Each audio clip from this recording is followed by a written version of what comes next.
Good morning friends. Today we are going to study about plastids. Plastids एक cell organelle है जो कि सिर्फ और सिर्फ प्लांट सेल में पाई जाती है। ये सेमी ऑटोनॉमस है, मतलब अपनी कॉपी खुद बना सकती है। अगर कॉपी खुद बना सकती है इसका मतलब उसके पास खुद का डीएनए है। इसका डीएनए स्कैटर्ड फॉर्म में पाया जाता है। स्कैटर्ड मतलब फैला हुआ।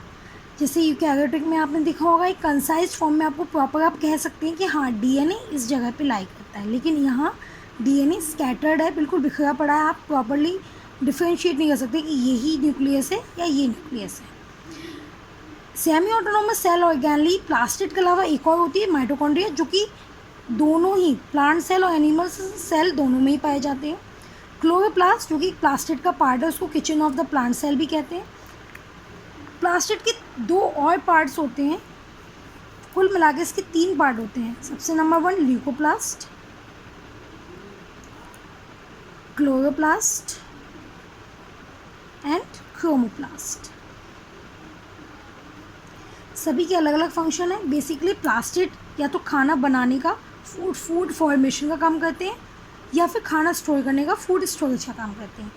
ल्यूकोप्लास्ट में फूड स्टोर होता है, साथ में ल्यूकोप्लास्ट कलरलेस होता है, इसका कोई प्रॉपर कलर नहीं होता है। क्लोरोप्लास्ट फूड फॉर्मेशन का काम करता है भाई। अब फूड फॉर्मेशन होने की एक प्रोसेस होती है जिसको फोटोसिंथेसिस कहते हैं,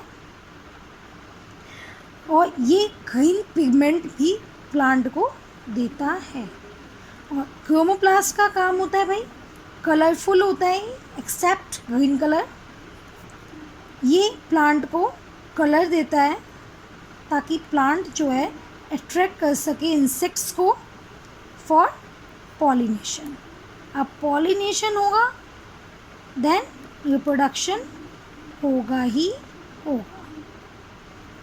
तो हम कह सकते हैं chromoplast is responsible for reproduction, chloroplast is responsible for photosynthesis, that means food formation, and leucoplast stores the food which is form by chloroplast. Leucoplast is colourless, chloroplast is green pigmented, and chromoplast contains all the colors that can attract the insects for pollination, which results into reproduction.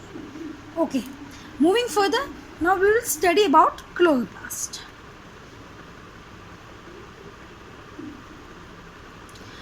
जैसा कि हमने आपको बताया था, इसको हम kitchen of the plant cell भी कहते हैं। क्लोरोप्लास्ट के अंदर 2 पार्ट्स होते हैं भाई। Let's see the diagram. सबसे पहली बात जो कि इसको खास बनाती है वो है ये डबल मेम्ब्रेन बाउंड स्ट्रक्चर है भाई।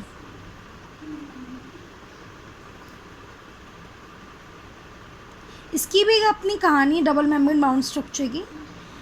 क्या होता है, ये जो डबल मेम्ब्रेन बाउंड स्ट्रक्चर्स है ना, जैसे क्लोरोप्लास्ट हुआ, माइटोकॉन्ड्रिया हुआ, ये खुद में एक तरह से प्रोकैरियोटिक सेल का एक तरह से शो ऑफ करते हैं। मतलब ऐसा लगता है जैसे छोटे से प्रोकैरियोटिक सेल यूकैरियोटिक सेल के अंदर बैठे हुए हैं, क्योंकि इनके पास देखो खुद का डीएनए स्कैटर्ड फॉर्म में जो कि प्रोकैरियोटिक सेल में ही पाया जाता है, साथ में डबल मेम्ब्रेन भी है।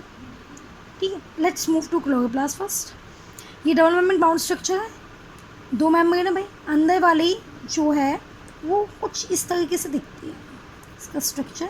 इसमें स्ट्रोमा होता है, ग्रेना होता है, लैमली होती है। आप जो ये कॉइन लाइक स्ट्रक्चर्स देख रहे हैं, कॉइन लाइक स्ट्रक्चर्स, इनको हम जो कि स्टैक्ड हैं, बंधे हुए हैं, एक तरह से बोरी की तरह रखे हुए एक के ऊपर एक, इनको हम ग्रेना बोलते हैं। और इन्हीं ग्रेना की एक यूनिट को, single unit of grana is known as thylakoid, and this matrix part जो कि एक तरह से सेल का साइटोप्लाज्म टाइप का ये पार्ट है, मैट्रिक्स पार्ट, इसको हम स्ट्रोमा कहते हैं। और जो ये कनेक्शंस बना गई हैं, जो ये कनेक्शंस 2 ग्रेना के बीच की, मतलब ग्रेनम के स्टैक के बीच में जो कनेक्शंस बना गई, ये स्ट्रोमा लैमली है।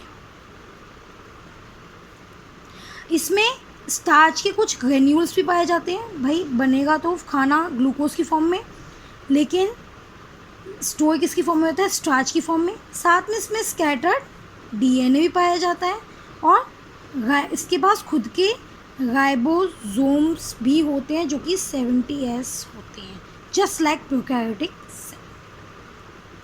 नाउ मूविंग फर्दर, जो स्ट्रोमा होता है, हमारी जो फोटोसिंथेसिस की प्रोसेस है वो दो रिएक्शंस में, दो पार्ट में, टू पार्ट में कंप्लीट होती है, dark reaction and light reactions.